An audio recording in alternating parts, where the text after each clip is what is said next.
प्रस्तावित शिक्षा पद्धति का संक्षिप्त विवरण देने का कष्ट कीजिए। ऐसे मैंने हमने 8-4-3 वाली प्रक्रिया की बात की है कि 8 वर्ष तक सामान्य शिक्षा दी जाए और बड़ी सहजता से प्रत्येक बालक उसको कर सके, ऐसा सामान्य पाठ्यक्रम हो, जीवनोपयोगी पाठ्यक्रम। 8 साल की शिक्षा में 14 वर्ष का हो जाता है। हमारे श्रम अधिनियम जो है, बाल श्रम अधिनियम, उसके अनुसार 14 के बाद वो अपने पैरों पर खड़ा हो सकता, 14 से नीचे वाला नहीं हो सकता। हमने कहा 14 साल के तक 8वीं तक की शिक्षा प्राप्त करने के बाद जिसको नहीं पढ़ना आगे नहीं पढ़े, अपने पैरों पर खड़ा हो जाए। 2 साल वो किसी के पास जाकर के और अप्रेंटिसशिप कर ले, किसी कृषक के साथ जाकर के कृषि कर ले, किसी सुतार के साथ जाकर के काम कर ले, किसी मैकेनिक के साथ काम कर ले। 2 साल बाद करने के बाद उसको लगता है नहीं मैं फिर से पढ़ना चाहता हूँ, आजा भैया वापस सेतु पाठ्यक्रम से उसको तैयार कर लिया जाए और सीधे 12वीं की परीक्षा दे दी जाए। विश्वविद्यालय स्तर पर भी हमने कहा 12वीं कर लिया बहुत हो गया, आगे केवल ज्ञान जिसको चाहिए वो जाए, विश्वविद्यालय में वही जाए जो ज्ञान प्राप्ति के लिए जाए। 12वीं तक उसको इतना योग्य बना देंगे कि अपने पैरों पर खड़ा हो जाएगा। नौकरी करना चाहे तो नौकरी करे, खुद का व्यवसाय करना चाहे तो खुद का व्यवसाय करे। जहां काम करेगा वहां पैदा करेगा, उत्पादन करे, उत्पादक व्यक्तिमत्व तैयार हो, कॉन्ट्रीब्यूटरी व्यक्तिमत्व तैयार हो। ऐसी शिक्षा व्यवस्था की कल्पना उस तंत्र में थी। और बहुत सारी बातें मैंने मोटी मोटी बातें बताई। पहला और है, गरीब एवं मध्यवर्गीय परिवार की सबसे बड़ी व्यथा है जीविका के लिए साधन जुटाना। अतः यह परिवार सिर्फ नौकरी के लिए अपने बच्चों को पढ़ाते हैं, यह कमियां कैसे दूर कर सकते हैं? अब बड़ी गलतफहमी होगी कि नौकरी में पैसा है। नौकरी में पैसा नहीं है। अभी कल मेरे पास व्हाट्सएप पे एक व्यक्ति ने मैसेज भेजा, मुंबई के लोकल में समोसा बेचने वाला, एक समोसे में 75 पैसा कमीशन मिलता है, सिर्फ उसको 75 पैसा। आज के समय में 75 पैसा क्या लगता होगा आपको? वो 6 घंटे मुंबई के लोकल में समोसे बेचता है। उसकी दिन भर की कमाई कितनी है? उसको पूछा कितने समोसे बेचता है, बोले अच्छा दिन हो तो 4000 बेचता हूँ। और जिस दिन कुछ नहीं, बहुत कम भीड़ होती है, शनिवार का दिन है, बहुत कम भीड़ है आज, बोले आज 3000 ही बिके हैं। आज मैंने 3000 ही लिए थे, पता था शनिवार है तो 3000 बिक गए। ये देखो डब्बा खाली है, अब जा रहा हूँ शाम को 6 बजे घर। ये कहीं नरीमन पॉइंट पे MBA करने के बाद मार्केटिंग की नौकरी करने वाला अपने मन में कैलकुलेशन कर रहा था कि कितनी मेरी सैलरी है और कितने EMI है, और ये व्यक्ति प्रतिदिन 4000 समोसे बेचता है। 75 पैसे के हिसाब से इसको 3000 रुपए मिल जाते हैं एक दिन में। उसने आगे पूछा रहते कहाँ? बोले वहां रहता हूँ, फलानी जगह पर, अपना खुद का फ्लैट है। बोले ये इतना पैसा कमा तो कर देगा? बोले बच्चों की पढ़ाई और इसमें उसमें इतना खर्च हो जाता है, बाकी बचे हुए से अपना दूसरा व्यवसाय चलाता हूँ। बोले दूसरा व्यवसाय क्या? बोले वो प्रॉपर्टी डीलिंग करता हूँ, फलानी जगह पे इतने लाख का प्लॉट था, इतने में बेच दिया। समोसे बेचने वाले की स्थिति। हमने हमारे समाज में से श्रम की प्रतिष्ठा समाप्त कर दी, इसलिए हम गरीब हो गए, इसलिए हम मध्यम वर्ग हो गए। जिस दिन इस देश में, पहले मैं चाय की टपरी वाला बोलता था, प्रधानमंत्री बन गए तब से चाय की टपरी वाला बोलना बंद कर दिया मैंने। जिस दिन इस देश में गोलगप्पे बेचने वाले को, पानीपुरी बेचने वाले को कलेक्टर से ज्यादा सम्मान मिलने लगेगा, क्योंकि कलेक्टर तो नौकर है और ये अपने पैरों पर खड़ा है, किसी का गुलाम नहीं है। जिस दिन स्वातंत्र की प्रतिष्ठा समाज में हो जाएगी, उस दिन ये देश फिर से समृद्ध हो जाएगा। अंतिम प्रश्न, हमने फेसबुक पे एक ग्रुप बना रखा है, उसका शिक्षण सामग्री में इतनी जटिलताएं, इतनी विविधताएं होती हैं कि 10वीं से लेकर स्नातकोत्तर तक पढ़ाना होता है। उस विविध सामग्री को कैसे खेल खेल में सिखाया जा सकता है? ये जटिलता ही तो सरल करनी चाहिए। जटिलता में सत्य कभी नहीं होता, सत्य सरल होता। Simplicity is truth. हमारी जो सामग्री है ना, जो जिसको कंटेंट, पाठ्यक्रम जो है, सिलेबस जो है, वही जड़ है सारी चीज, सारी गड़बड़ी की जड़ वही है। उसका सरलीकरण बहुत जरूरी है। और आज की स्थिति में जटिल है, फिर कैसे पढ़ाएं? बहुत सरल तरीका है। मैं खम्मम में था, तेलंगाना में, नया निर्मित तेलंगाना का जिला है खम्मम। वहाँ इंजीनियरिंग कॉलेज के टीचर्स के साथ, शिक्षकों के साथ बैठा। सरस्वती की व्याख्या उनको अंग्रेजी में समझाई मैंने, और उसके बाद में उनमें से एक ने पूछा how to make our class joyful. बड़ा सिंसियर प्रश्न था, उसके चेहरे पर दिख रही थी प्रामाणिकता की वो वास्तविकता में करना चाहता। और मेरे मुंह से अचानक शब्द निकले और मुझे लगता है बहुत सही वो बात है ये सारी जटिलता को खोलने की। मैंने उनको उत्तर दिया, stop teaching, to make your teaching joyful stop teaching, let the students learn, create an environment. एक छोटा सा हंसने वाला किस्सा सुना करके बात को समाप्त करता हूँ। ये जटिलता को लेकर के है। मैं जब 8वीं में था तब मेरे माता पिता ने बड़े कष्ट से, उन्होंने बहुत गरीबी देखी, हमको देखने नहीं दी। हम में से बहुत सारे लोगों की यही कथा है, माता पिता ने बहुत गरीबी देखी, बच्चों को नहीं देखने दी, बहुत कष्ट से अपना घर बनाया। मैं 8वीं में था, नए घर में गए तो वहाँ आंगन था, चारों तरफ आंगन था। तो मैं और मेरा छोटा भाई जो मेरे से 2.5-3 साल छोटा है, बागवानी शुरू की, अलग अलग पेड़ पौधे लगाए। गर्मी के दिनों में चूसने वाले आम, आजकल तो कम दिखते हैं, वो चूसने वाले छोटे छोटे जो आम होते हैं वो चूस करके दोनों ने एक एक गुठली और बो दी। और 7-8 दिन बाद मैंने जो गुठली बोई थी उसमें से अंकुरन आ गया और पेड़ आ गया। आज भी वो पेड़ घर में है, बहुत आम लगते हैं उसमें। उसके 7-8-10 फीट दूरी पे मेरे छोटे भाई ने पेड़ लगाया था, गुठली लगाई थी, उसमें कुछ नहीं आया। वो माँ से जाकर के रोया, कहता है आप तो पार्शियलिटी करती हो, भगवान भी पार्शियलिटी करता है। दादा को, बड़े भाई को दादा कहते हैं मराठी में, दादा का पेड़ तो आ गया, मेरा नहीं आया। तो मैंने उसको समझाने के लिए कहा, बेटा ऐसे ही नहीं अंकुरित होता है, ये शिक्षा की प्रक्रिया है जो मैं बोल रहा हूँ अभी।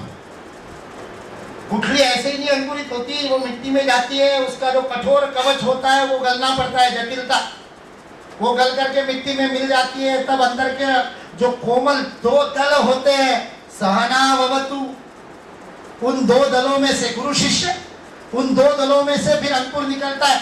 ये शिक्षा वाला तो अभी बता रहा हूँ, उस समय तो उसको केवल उगने की प्रक्रिया समझा रहा था, छोटे भाई को, 6वीं में था वो, उसको मैंने समझाया ऐसे सब होता है और तब अंकुरित होता है। वो मेरे को कहता है ज्यादा ये सब मेरे को पता है, लेकिन मेरी गुठली में ये कुछ भी नहीं हुआ। मैंने कहा तेरे को कैसे पता? बोले रोज निकाल करके देखता हूं ना। हंस तो हम रहे, लेकिन हम हमारे बच्चों का यही तो कर रहे हैं, रोज होमवर्क, रोज निकाल के देख रहे, रोज निकाल करके देख रहे, कहां से अंकुरित होंगी गुठलियां। इसलिए जटिलता तब खत्म होगी जब जैविकता आएगी। Both are learner. What is the difference between teacher and a student? Teacher facilitate करता है लर्निंग को, and that way he learns, he guides, इसलिए उसको गाइड का, गुरु का अर्थ है गाइड करता है। वो माली होता है ना, बहुत सिंपल सी, हमारे यहाँ सबसे सरल सी परिभाषा गुरु की बताई माली की। माली कैसे करता है? मेरे भाई की पद्धति से तो कोई नहीं उग सकता पेड़, माली किसी पेड़ में से खींच करके तो पेड़ बाहर नहीं निकाल सकता। माली ये प्रक्रिया करता है कि उसको हवा, पानी, खाद, यानी एक शब्द में कहा जाए तो वातावरण देता है। शिक्षक का काम है लर्निंग प्रोसेस की, सीखने की प्रक्रिया की, अध्ययन प्रक्रिया के वातावरण की निर्मिति करे। और इस वातावरण निर्मिति करने के लिए उसको सीखना पड़ेगा, क्योंकि हर ग्रुप अपने आप में जैविक है, हर कक्षा अपने आप में जैविक है। एक प्रयोग दूसरी जगह नहीं चल सकता। जैसे हर पेड़ अपने आप में अलग होता है तो उस माली को देखना पड़ता है, वो माली को पता चलता है, वो पेड़ उससे बोलता है माली से। वैसे आपकी कक्षा आपसे बात करती है। अपन लोग प्रसन्न तो हो जाते हैं, लेकिन समय की मर्यादा है और मजबूरी है, इसलिए इसको यही हम समाप्त करते हैं। धन्यवाद ज्ञापन के लिए मैं डॉक्टर बलराम पाणी जी को बुलाने से पहले एक बात आपसे कहना चाहता हूँ कि यहाँ से जाने के बाद हमने कुछ स्नैक्स बनवाए हैं, तो आप लोग चाय और हमारे पकोड़े खा के ही जाएँ, ये मैं साफ साफ कह रहा हूँ। और अब मैं आमंत्रित करता हूँ डॉक्टर बलराम पाणी जी, अपना अध्यक्ष। पुस्तिका में ईमेल है, आपके और भी कोई प्रश्न होते हो ईमेल में आप जुड़ सकते कभी। धन्यवाद देने के लिए तो मेरे को बुलाया गया, लेकिन किसी भी कार्यक्रम को सफल बनाने के लिए जो 3 इम्पोर्टेंट बात होता है, पहले तो संख्यापक से होता है, उसके बाद व्यवस्था पे जो होता है, उसका बाद जो लॉजिस्टिक सपोर्ट देते हैं उसी के पक्ष से। पहले तो संख्यापक का बहुत बेहतरीन हुआ, पूरा रूम जो है पूरा खचाखच भरा हुआ था। इसके लिए हमारा जो टोली है, घटनायक है, जिसने ये संख्या को यहाँ पर प्रेरित करके यहाँ पर बुलाया है, सबसे पहले तो उन्हीं लोगों को धन्यवाद। और कॉलेज का बहुत सारी कार्यकर्ता भी यहाँ पर लगे हुए हैं इसी व्यवस्था को और इसको समझाने के लिए। तो बहुत सारी कॉलेज अथॉरिटी को और उसके साथ जो कार्यकर्ता यहाँ पर लगे हुए हैं उन सबको धन्यवाद देता हूँ। और लॉजिस्टिक सपोर्ट देने के लिए हमारा जो जलपान और ये अपना ये बैनर देख रहे हैं, इसके लिए जो सहायता किए हैं वो कमलजीत शेरावत, इसी सभी जो आपने अभी कहा है जलपान का व्यवस्था, ये सभी जो लॉजिस्टिक सपोर्ट जितना है उनका माध्यम से हुआ है, तो इसलिए कमलजीत शेरावत को भी धन्यवाद देते हैं। बाकी सारी जनता यहाँ पर पधार रहे हैं, आपने सारी बहुमूल्य समय दे के यहाँ पर आए हैं, सबसे बड़ा धन्यवाद तो आप लोगों को है, क्योंकि आप अगर नहीं आते हैं तो ये कार्यक्रम हमारा सफल नहीं होता। तो आप लोग सारी आए हैं, बहुत अच्छा मूल्यवान बातें सुने हैं, इसको कैसे आगे बढ़ाएंगे ये आपका ऊपर निर्भर करता है। सबको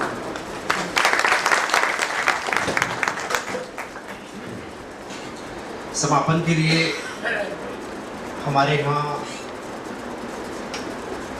वंदे मातरम गीत से होगा समापन, लेकिन इसके अंदर हमारे यहाँ पूरा वंदे मातरम होता है।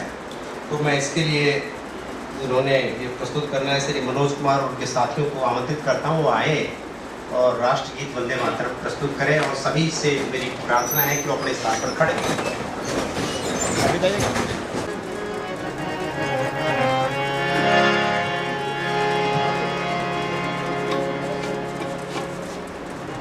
वंदे मातरम, वंदे मातरम,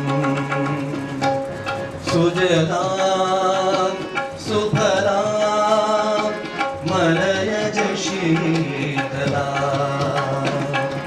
शस्य श्यामलां मातरं, वंदे मातरं, वंदे मातरं।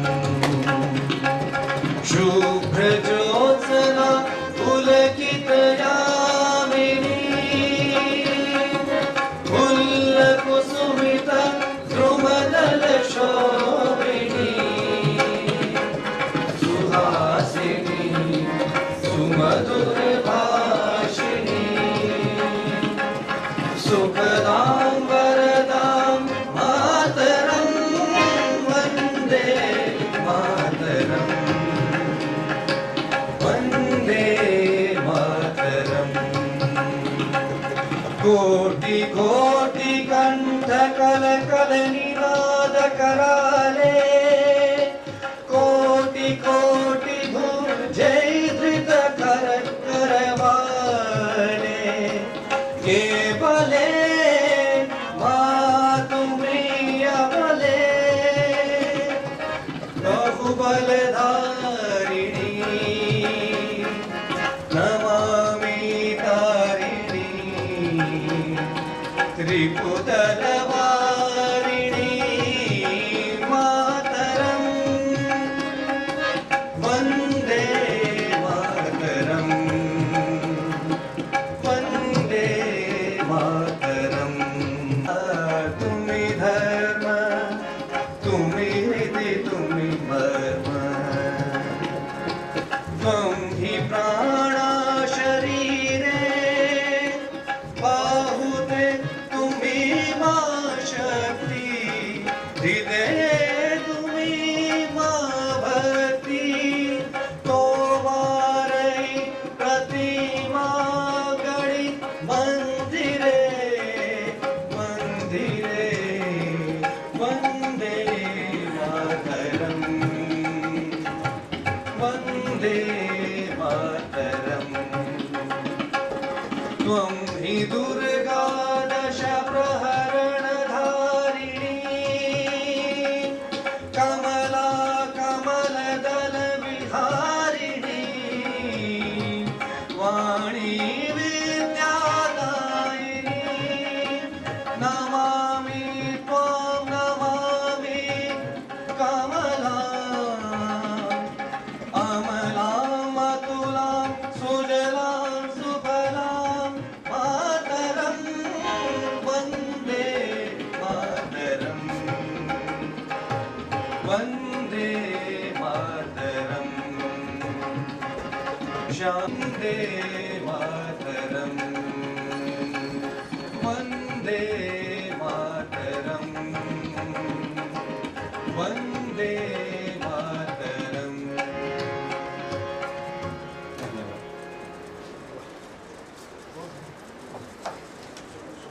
चाय और स्नैक्स लेके जाएं। आप लोगों ने बहुत समय दिया है, उसके लिए मैं एक बार फिर से आपका आभार व्यक्त करता हूँ। बहुत बहुत धन्यवाद।